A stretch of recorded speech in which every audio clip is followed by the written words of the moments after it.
서연이의 정확한 상태를 알아보기 위해 놀이 모습을 관찰해봤습니다. 얘네들이 다 누워있네? 아, 자고 있는 거야.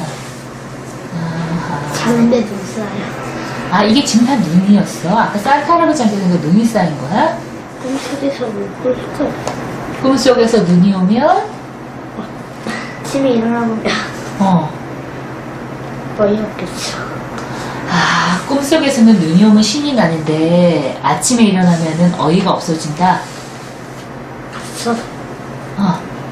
왜 어이가 없어져? 눈이 너무 많이 쌓이니까. 근데 이렇게 잠자고 있는데 눈이 많이 오면 얘네들은 어떻게 되는 건데? 산타 할아버지에게 이불 받겠어. 만약 이불도 없고 이 따뜻하게 해주는 것도 없으면 얘네들은 어떻게 되는데? 얼어 죽어.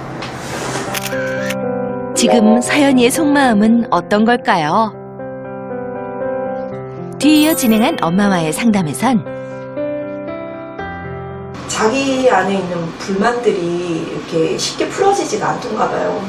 자기가 얘 마음에 안 드니까 좀 괴롭히는 게 나타나더라고요. 그러니까 시험지가 이렇게 땅에 떨어졌는데 걔 시험지가 땅에 떨어졌는데 시험지를 이렇게 밟고 이제 지나가는 거예요. 이렇게 주워줄 생각은 안 하고. 예. 그러면 이제 시험지가 이렇게 그걸로 인해서 찢어졌어요.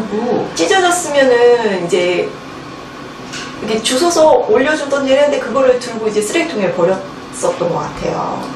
예, 그런 식으로 이제 내재된 불만이 있나?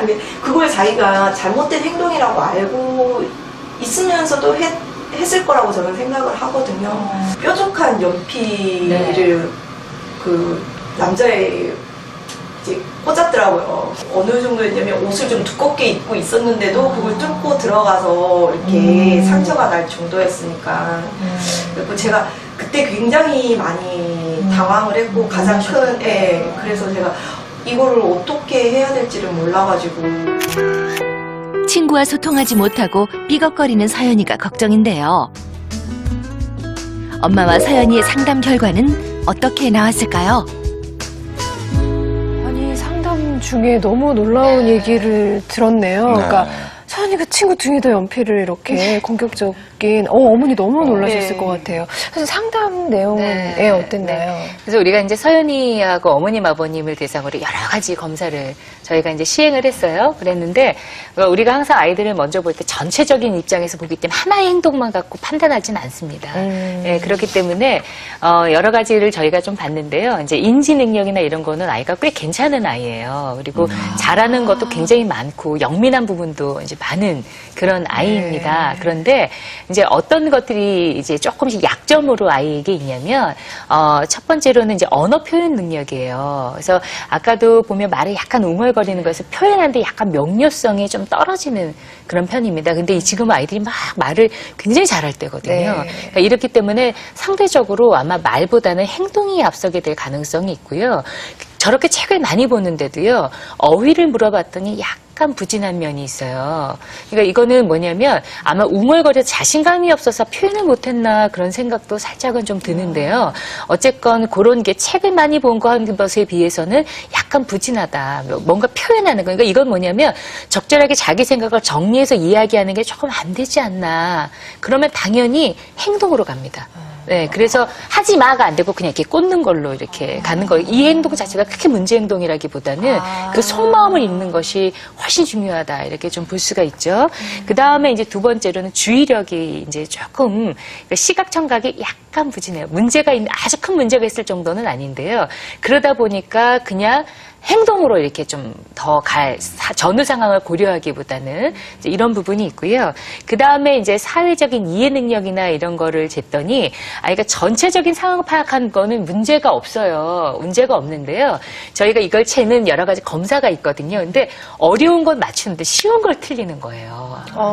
네? 왜 그런 그러니까 거예요? 이거는 약간의 그 편차가 자꾸 생기면서 자기식으로 좀 너무 이게 좀 그 주의력이 떨어져서 좀 그랬나 싶기는 한데요. 이제 이렇게 되면 자기식으로 오해해서 받아들일 가능성이 있습니다. 아이가. 그러니까 자기식대로 그냥 해석을 해버리기 때문에 아마 그런 것 같거든요. 예, 그래서 이제 그런 부분이 있고 약간 공감하고 대처하고 하는 게 조금 잘 안 돼서 또래에 비해서 약간 의존적이고, 그러니까 미숙하고, 뭐, 이런 부분이 좀 있어요. 그래서 그 중에서도 엄마에게 의존하는 게 굉장히 좀 높게 나왔어요. 그래서 오로지 지금 엄마에게만 좀 매달려 있는 이제 그런 형태로 지금 좀 볼 수가 있고요. 근데 이제 이것보다 사실은 좀 더 중요한 거, 사회성에 더 시급하게 영향을 미치는 것을 우리가 본다면 정서일 텐데 네. 정서 중에서도 뭐냐면요, 자존감의 문제입니다. 검사를 해봤더니 자존감이 상당히 좀 낮게 보고가 되고 있고, 저 굉장히 이쁘게 생겼잖아요. 네, 눈이 막 네, 초롱초롱한데. 아빠를 닮은 것 같아요, 이렇게 보니까. 근데 자존심이 세 보였는데. 네, 얼굴 생긴 거. 그런데 자존심과 자존감은 조금 다른 문제긴 죄송합니다. 네. 한데. 근데 특히나 이 신체적인 자존감이 조금 더 많이 낮은 상태였고요. 그러니까 아무리 자기가 좋은 걸 갖고 있어도 좋은 걸 모르는 거죠. 네, 그래서 이런 것 때문에 또래 관계에서도 자신 있게 하기보다는 자꾸 이렇게 자기를 숨기게 되고, 뭐 이러다 보면 부적절한 행동을 하게 되고, 미묘한 뉘앙스를 파악해서 가야 되는데 자기식대로 해석해버리고, 이제 이렇게 되니까 또래 관계에 아마 이런 부분들이 영향을 미치지 않았을까, 이렇게 좀 예상이 됩니다. 아, 네.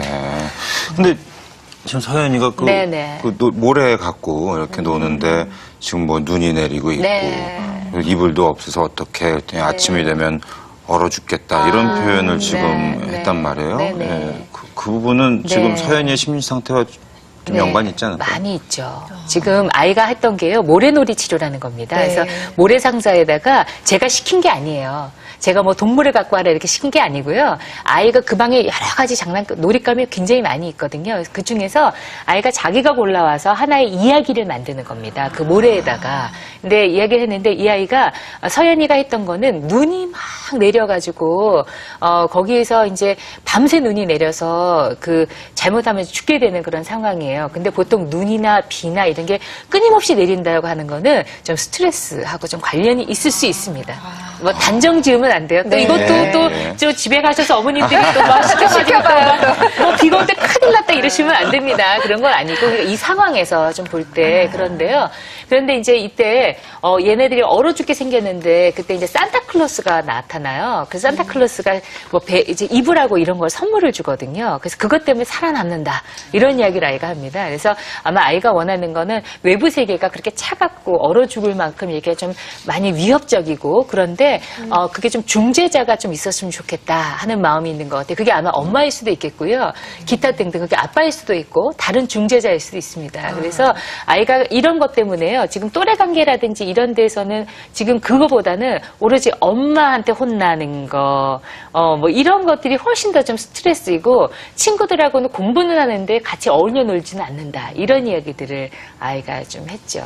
네. 좀 제가 좀 규범을 좀 중요시하고 이게 딱 그런 테두리를 좀 좋아하는 성격이라 서연이한테도 좀 그런 걸 많이 요구하다 보니까 좀 더 엄격하고 이렇게 반듯하게 행동하기를 바랬던 것 같아요. 그러니까 이제 좀 그게 안 됐을 때 서연이는 좀 이게 좀 영혼이 자유로운 영혼인데 제가 그걸 자꾸 들이미니까 안 되는 거 보고 또 제가 좀 더 많이 혼내고 더 엄격해지고 또 맞이다 보니까 또 더 잘해야 된다라는 생각에 좀 더 동생들보다는 좀 엄하게 대했던 것 같아요. 그 동생들한테 또 모범이 돼야 되고 그럼요. 또 첫째니까 기대감도 있고 또 어머니하고 이렇게 성향이 좀 또 서연이가 다르군요. 아, 선생님 이런 게 또 영향을 미쳤겠죠? 네, 이 딸 셋이죠.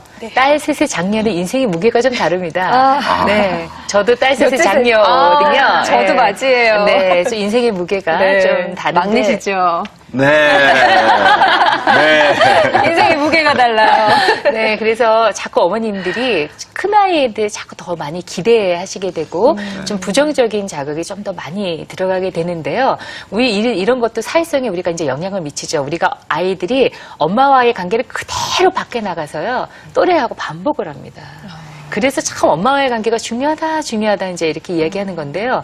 지금 그래서 서연이가요, 검사를 해봤더니 어떤 게 나오냐면요, 사람하고 관계가 되게 좋아요. 되게 좋게 만들고 싶어요. 그러니까 친해지고 싶어요. 그런데 한편으로는 그게 좀 경계가 돼요.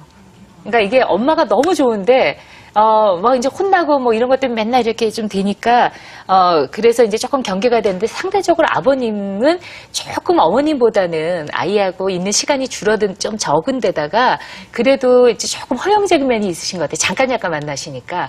그래서 아빠한테는 그냥 원껏 아이가 이제 하는 거 아닌가 이런 생각이 좀 들죠. 그래서 이게 또 반복이 됩니다. 그래서 이런 아이들이 밖에 나가서 협상 타협을 잘 안 하고요. 자기한테 약한 아이들한테는 이렇게 확 하고 센 아이들한테는 이렇게 기죽어 있고 이제 이런 패턴으로 아이들이 좀 움직이게 되죠. 그래서 그러다 보니까 관계를 좀 공격적으로 맺을 가능성이 있어요. 그래서 이런 부분이 지금 서연이한테도 이게 가정에서 있었던 일들이 이제 그대로 이렇게 이제 반복이 되게 되고, 근데 또래 관계는 여전히 안 맺어지잖아요. 그러니까 아무래도 엄마에게 조금 더 의존적으로 아이가 이제 매달리게 된다. 이렇게 좀 볼 수 있겠습니다. 네. 그러면 이제 서연이의 사회성에는 직접적으로 어떤 특징들로 나타나게 되는 건가요? 서연이 같은 경우에는 일단은 또래 관계에서 좀 이렇게 공격적이고 충동적인 행동이 막 연필 꽂는 데서 깜짝 놀라셨는데 네네. 뭐 이런 행동들이 있잖아요. 그래서 우리가 여러 가지 기질이나 뭐 아이들이 언어 능력이라든지 이런 부분들을 쭉 통틀어 봤을 때 여태까지 검사한 결과들을 봤을 때 아이가 말보다는 행동으로 문제를 해결하는 게 익숙한 아이였다. 이렇게 예상이 돼요. 그래서 너무 친구들하고 친하게 지내고 싶고 잘 지내고 싶은 마음은 있음에도 불구하고 말로 하기보다는 행동으로 가니까 옆에서 보기에는 왜 저렇게 행동을 하지? 이런 아마 오해들을 많이 샀을 것 같다. 이런 생각이 좀 들고요. 근데 그 저변에 가장 중요한 것은 자존감의 문제가 아니었을까 생각이 듭니다. 그래서 자존감이 낮으면 아이들이 행동하는데 여러 가지 부적절한 행동의 원인이 될 수가 있습니다. 네. 참 부모를 통해서 자존감이 중요하다는 얘기를 참 많이 들었는데 네. 사회성에도 자존감이 끼치는 영향이 참 엄청 크네요. 네. 자, 그래서 이번 주는 선생님께서요, 아이의 자존감이 사회성을 좌우한다라는 주제로 특강을 준비해 주셨습니다. 선생님 강의 청해 듣도록 하겠습니다.